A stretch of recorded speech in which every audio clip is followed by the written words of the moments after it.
ఓం నమ శివాయ. నమో కాళభైరవాయ నమ. నమో రాజమాతాంగీ దేవతాయ నమ. విధాత టీవీ ప్రేక్షకులందరికీ ఆ భైరవుని అనుగ్రహం ఎల్లవేళలా ఉండాలని మనస్ఫూర్తిగా ప్రార్థిస్తూ మీ విశ్వసాయి గురూజీ. ముందుగా మన పీఠంలో జరిగేటువంటి ఒక అద్భుతమైనటువంటి కార్యక్రమం కోసం మీకు చెప్పాలి. ఏమిటి అంటే గుప్త నవరాత్రులు.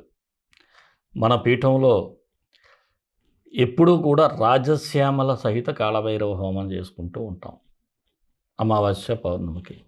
అయితే ఈ మాఘమాసంలో వచ్చేటువంటి గుప్త నవరాత్రులు కూడా చేయాలి అంటే మేము ప్రతి ఏడాది చేస్తూ ఉంటాం. కాకపోతే బయట ప్రపంచానికి తెలియచేయలేదు. ఇప్పుడు చాలామంది అడుగుతున్నారు, గురువుగారు మీరు గుప్త నవరాత్రులు చేస్తారా, మేము కూడా పరోక్షంగా పాల్గొంటామని. తప్పకుండా ఈ ఏడాది మీకోసమే గుప్త నవరాత్రులు మాఘశుద్ధ పాడ్యమ నుండి నవమి వరకు, అంటే 30వ తేదీ నుండి ఈ నెల వచ్చే నెల ఫిబ్రవరి 6వ తేదీ వరకు కూడా ఈ గుప్త నవరాత్రులు జరుగుతాయి. అంటే ఒక్కొక్క రోజు ఈ రాజశ్యామలాదేవి, దశమహావిద్యల్లో అయితే రాజమాతాంగి అంటారు, అదే మనకి శ్రీ విద్యలో రాజశ్యామలాదేవిగా, లలితాదేవికి మంత్రినిగా చూస్తారు. అసలు ఈ అమ్మవారిని ఎందుకు మనం ఆరాధించాలి, ఈ అమ్మవారి పూజ చేయాలి అనేది మనం ముందుగా తెలుసుకోవాలి. ఏమిటి? వశీకరణ శక్తికి ఈ అమ్మవారు ఒక అద్భుతంగా పనిచేస్తారు. వశీకరణం అంటే కొంతమంది రాంగ్ వేలో అర్థం చేసుకుంటారు, అది కాదు. వశీకరణం అంటే ఇక్కడ మనం ఏదైనా పని చేసేటప్పుడు, ఒక మంచి పని చేసేటప్పుడు మనకు కొంతమంది వ్యక్తులు, వారితో మన ఆరా కనెక్ట్ అవ్వదు. అలాగే ఇంట్లో భార్యతో భర్తకి ఆరా కనెక్ట్ అవ్వదు, భర్తతో భార్యకి ఆరా కనెక్ట్ అవ్వదు. వ్యాపారం చేసేటప్పుడు కస్టమర్స్ వస్తూ ఉంటారు, కానీ సేల్స్ సరిగ్గా ఉండదు. అలాగే ఉద్యోగస్తులకైతే పై అధికారులతో వారి యొక్క విధానం, అంటే వారి మాట తీరు కానీ, లేకపోతే వారి పట్ల ఒక సరైనటువంటి వారు స్పందించరు పై అధికారులు. అలా ఒకరికొకరు కనెక్ట్ అవ్వకుండా ఉండటం. ఇంట్లో తల్లిదండ్రులతో కొంతమందికి విభేదాలు. ఈ రాజశ్యామల అమ్మవారిని ఎవరైతే కొలుస్తారో వారికి తప్పకుండా ఆవిడ అన్నీ కూడా అనుగ్రహిస్తుంది. ఒకరితో ఒకరు అనుబంధాలు పెరుగుతాయి. దీనివలన మీకు చాలా వరకు పని అవుతూ ఉంటుంది. అలాగే మనకి ఏదైనా ఎవరైనా ఇవ్వాల్సి ఉన్నా సరే, వాళ్ళు కావాలనే ఉండి కూడా కొంతమంది వెనక పెట్టేస్తూ ఉంటారు. అలాంటివి కూడా పనులు అవుతూ ఉండటం, ఇవన్నీ జరుగుతూ ఉంటాయి. అందుకే ఈ అమ్మవారిని 9 రోజులు 9 అంటే లఘుశ్యామల అని, సుఖశ్యామల అని, ఇలా 9వ రోజు ఏమిటంటే రాజశ్యామలాదేవిని ఆరాధించటంతో ఈ నవరాత్రులు ముగుస్తాయి. మీరందరూ కూడా పరోక్షంగా పాల్గొన్నట్లయితే మీరు ఈ స్క్రీన్ మీద స్క్రోల్ అవుతున్నటువంటి నెంబర్కి మెసేజ్ పెట్టండి, వివరాలు తెలియజేస్తారు. అలాగే మీకేమిటి అంటే అమ్మవారిని ప్రతిరోజు కూడా కుంకుమతో ఆవిడకి అర్చన చేయటం జరుగుతుంది. ఆ కుంకుమ ప్రసాదం కూడా మీకు పోస్టర్లో అందజేయబడతాయి. ఆ కుంకుమ పెట్టుకున్న వారికి చాలా దివ్యంగా ఉంటుంది. అదొక అఖండ శక్తివంతమైనటువంటి కుంకుమ. అలాంటి కుంకుమ మీకు అందజేయబడుతుంది. ప్రతి ఒక్కరూ కూడా తప్పకుండా ఆ అమ్మవారిని ఆరాధించినట్లయితే మీకు అన్ని అనుగ్రహాలు ఉంటాయి. అలాగే ఎప్పట్లాగే 29వ తేదీన మాత్రం మనకి అమావాస్య నాడు మన పీఠంలో మామూలుగా రాజశ్యామల సహిత కాళభైరవ హోమం కూడా జరుగుతూ ఉంది. తప్పకుండా మీరు పాల్గొనండి. అలాగే మనం ఎప్పుడూ చేసేటువంటి అన్నప్రసాద సేవ, గోసేవ జరుగుతూ ఉంటాయి. అలాగే నేను దేవాలయం గురించి చెప్పాను. ఎవరైనా స్పందించినట్లయితే ఆనందిస్తాను. మీరు కూడా ఒక భాగస్వామి అయితే, ఎంతో పూర్వజన్మ సుకృతం ఉంటేనే మనం ఆలయ నిర్మాణాల్లో భాగస్వామ్యం కాగలుగుతాం. అది కూడా మీరందరూ అవ్వాలని నేను మనసా వాచా కర్మన కోరుకుంటూ, మరి మన వీడియోలకు ఒక లైక్ ఇవ్వండి. అలాగే మీ స్నేహితులకి, బంధువులకి షేర్ చేసి ప్రోత్సహిస్తే కాస్త మంచి విషయాలు తెలియజేసుకుందాం. అలాగే షార్ట్స్లో గ్రహాల గురించి కూడా పెడుతున్నాను.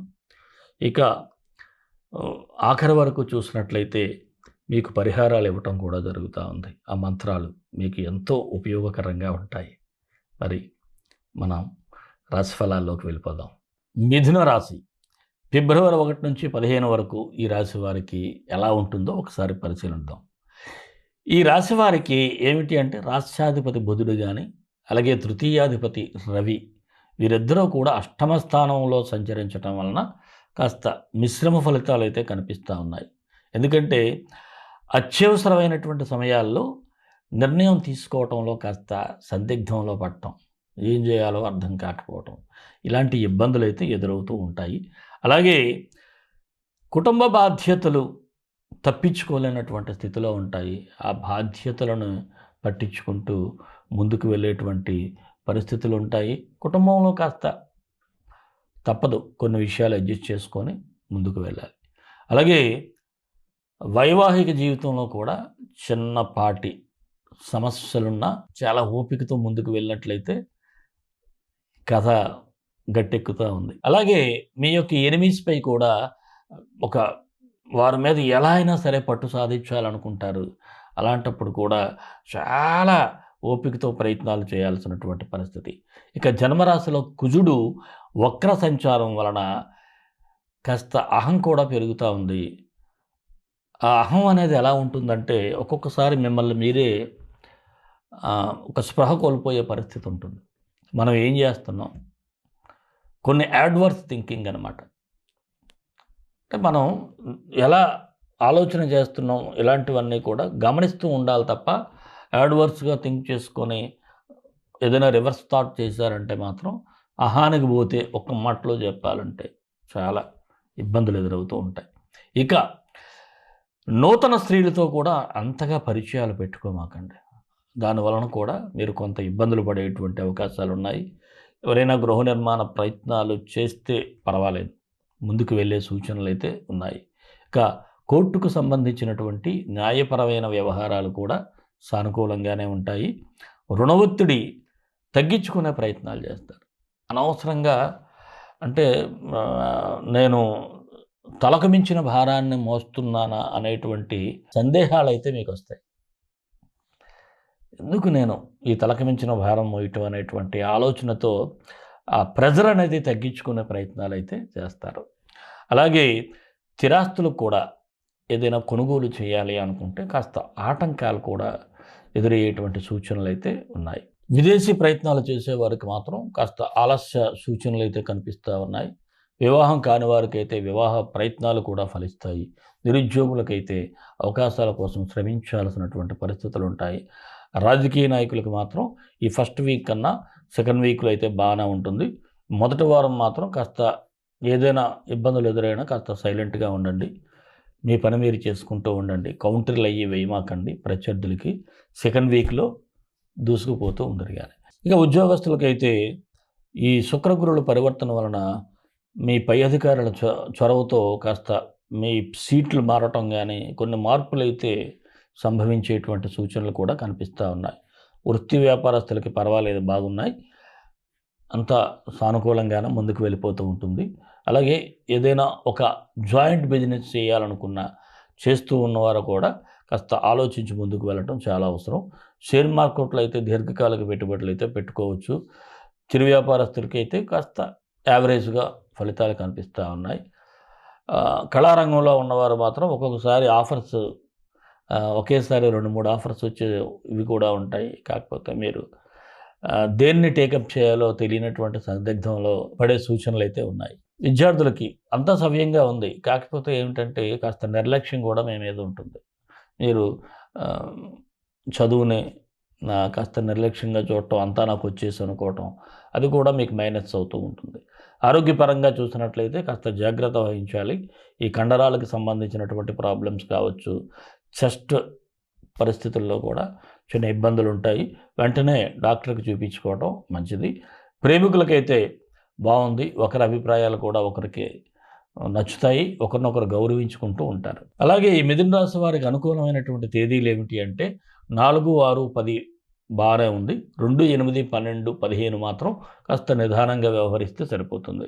మరి మిథున రాశి వారికి మరిన్ని మంచి ఫలితాల కోసం విశ్వగురు సక్సెస్ మంత్రాలు పఠించండి, విజయాలు సాధించండి.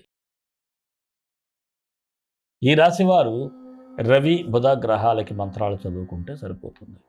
ఈ సూర్యగ్రహానికి ఓం భాస్కరాయ విద్మహే మహాద్యుతికరాయ ధీమహి తన్నో ఆదిత్య ప్రచోదయాత్. అలాగే బుధుడికి ఓం బుం బుధాయ నమః. ఈ 2 మంత్రాలు కూడా మీరు డిస్క్రిప్షన్లో ఇస్తాను. 18 సార్లు ఒక్కొక్కటి ఉదయం సాయంత్రం చదువుకుంటే ఒక మంచి రిజల్ట్స్ అయితే వస్తాయి. అలాగే అవకాశం ఉంటే మీరు ఎవరికైనా సరే, మనకి వీళ్ళు ఉంటారు కదా, వాళ్ళు హిజ్రాలు, వారికి ఏదైనా సరే మీరు ఇవ్వగలిగితే చాలా మంచి ఫలితాలు అయితే ఉంటాయి.